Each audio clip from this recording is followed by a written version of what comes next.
Mi történik, ha egi birodalom szorszáma regi újsulott elszólelegzett vetelevel megpeksetelodik? Kérdezhetnénk, a madridi Alcázar sötét termeiben, a pompás függönyök és aranyozott falak között, egészikoli harcant fel. Nem a boldog úgyasületes kiáltása volt ez, hanem inkább a felelem ez, a döbbenet visszhangja. A király orvosok először nem mertek egymás szemébe nézni. A karzsukban tartott cseckszemo, a spanyol trón örököse. Alig hasonlított egi egészséges gyermekre. Feze aránytalanul nagi volt, a provek tagzsai gyengek és görbek, nyelve szinte állandóan kilogott sájából. Az alkapsa groteszk módon előreugrott. Arka szápadt és beteges.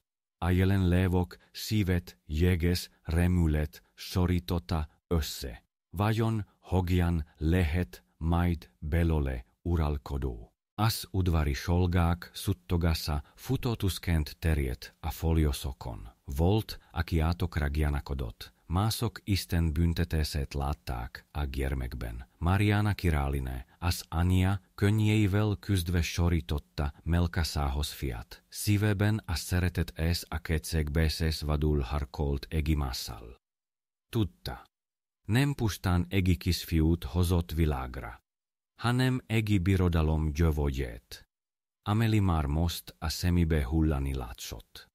A spanyol Habsburg-ház évszázadokon át Európa legnagyobb dinastiájaként uralkodott. Most azonban úgy tűnt, mindez egyetlen tesztben, egyetlen törekeni szorszban omlik össze. A folioszokon járó követek, kemek és diplomaták sem láttára, a világ hatalmas birodalma egy gyermek vállára nehezedett. Egy gyermekére, akit az orvosok is alig hittek életben maradni. De hogyan válhatott egykor a hatalom szimbólumából a természet bosszújának és köze? Hogyan vezethetett a szalád gogje és makacs döntései egy ilyen tragédiához? A valasért vissza kell mennünk a múltba, a Habsburgok fénykorába, amikor meg úgy tűnt, semmi sem állíthatja meg oket. Anne, minél tisztább a vér, annál biztosabb a hatalom. Kérdezték akkoriban a Habsburgok, de ki gondolta volna, hogy ez a gondolat egyszer a vestüket okozza. A történet fonalát vissza kell tekernünk a dicsőséges sázadokra. Képzeljük el a fiatal Károly császárt, akit Európa minden uralkodója tisztelt. A birodalma akkora volt, hogy azt mondták, a nap sosem nyugszik le a spanyol földön. Arany és ezüst hajók érkeztek az újvilágból,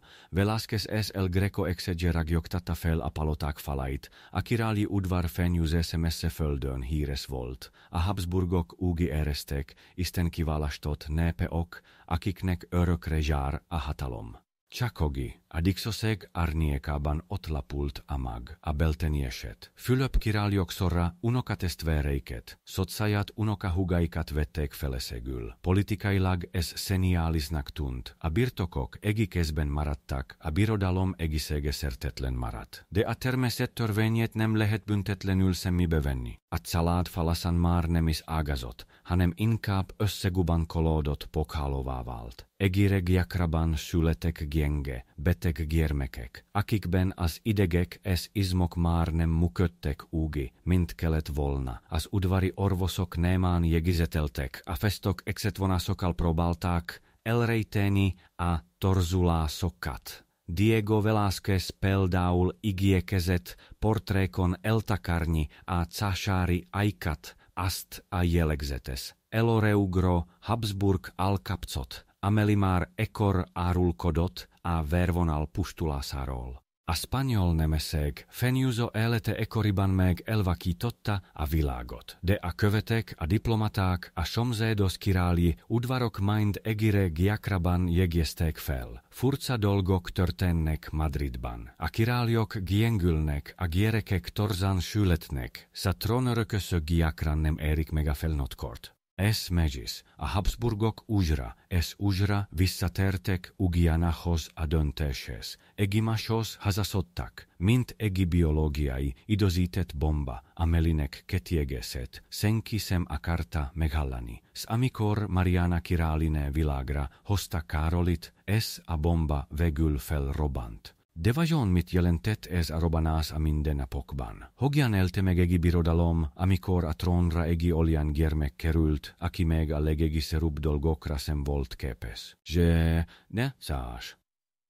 Lehet-e egi birodalmat egi olyan gyermek kezebe adni, aki meg a nevet sem tudja kimondani? A kérdés szúlja ott lebeget Madrid minden terme fölött. Amikor Fülöp király meghalt, a négy esztendos Károlit koronázták meg Spanyolország uralkodójaként. Az ünnepség inkább volt színházi előadás, mint valódi koronázás. A korona túl nagi volt a hatalmas fejére, a fogadalmakat mások mondták helyette, a kezét pedig udvari tisztviselők vezették.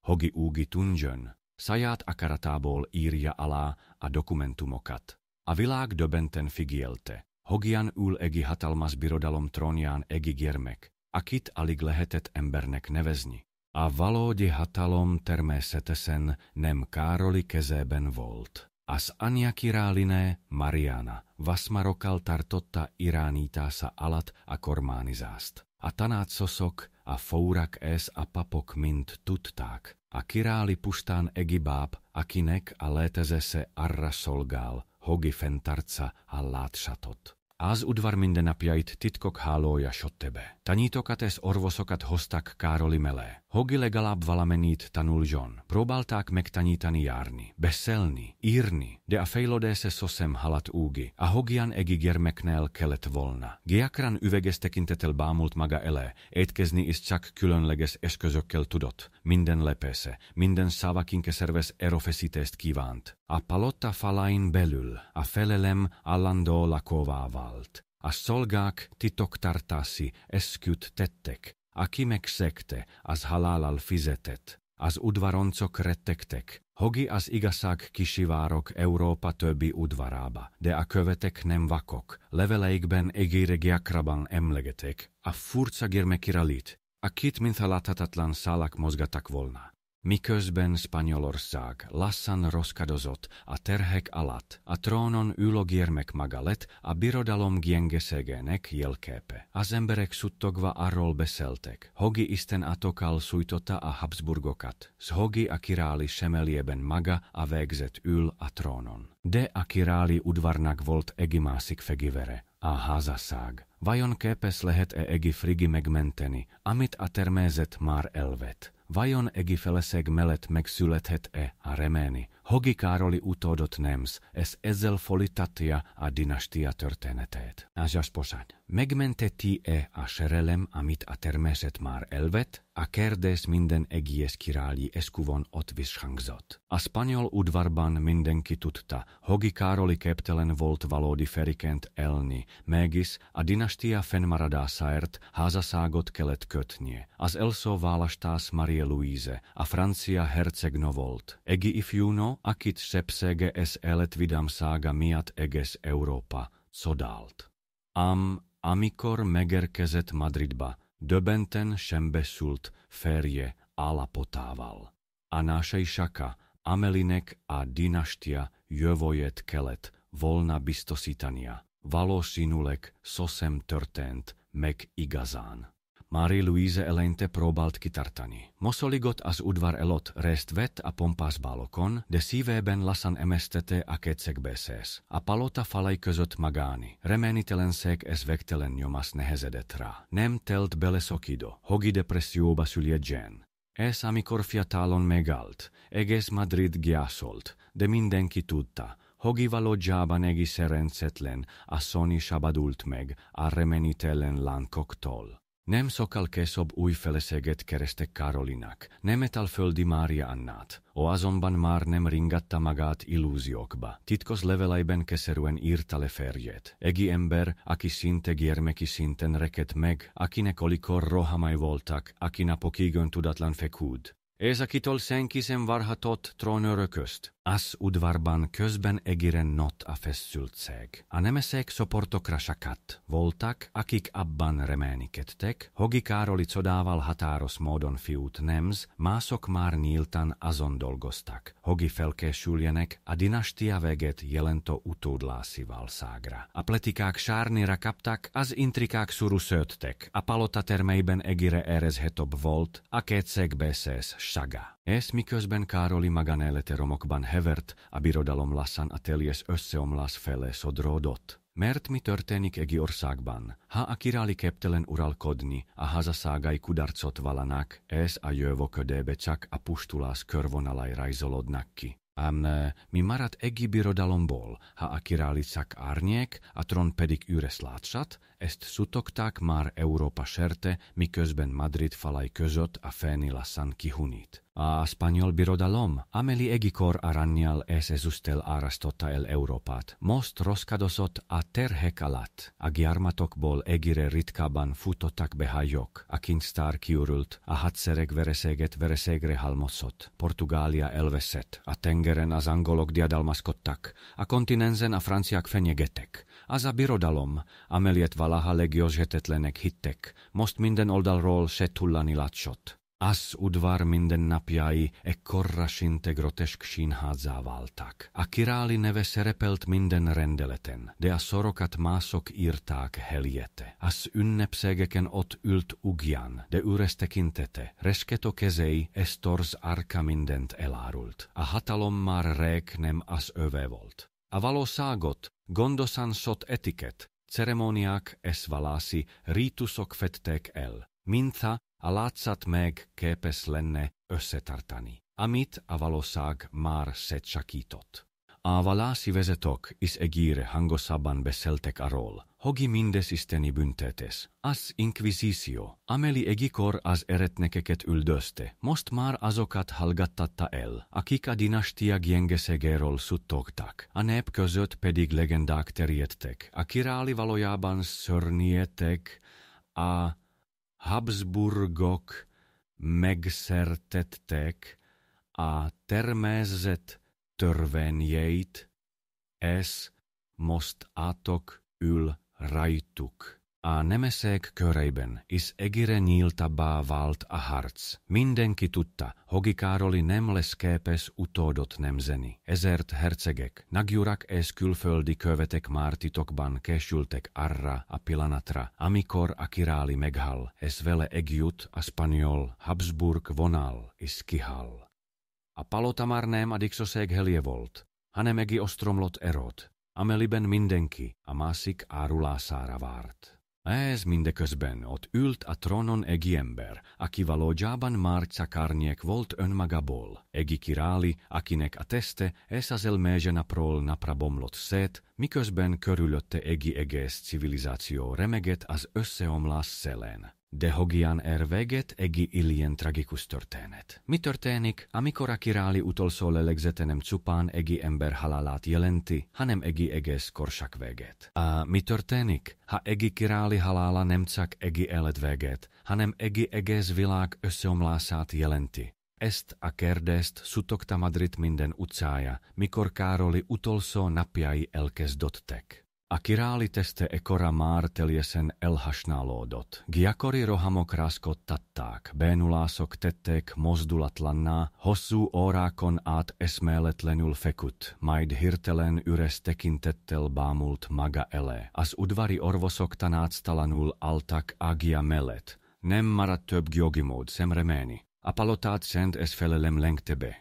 Az utolsó években Károli már nem ismerte fel sem a feleségét, sem legközelebbi solgáit. Arkán a híres Habsburg al groteskül torzult, tekintete üresé vált. A francia követ leveleiben élő halottnak nevezte egi embert, akit etetni kellett, aki alig volt tudatánál, és akihez a birodalom sorsa már végképp nem kötődött.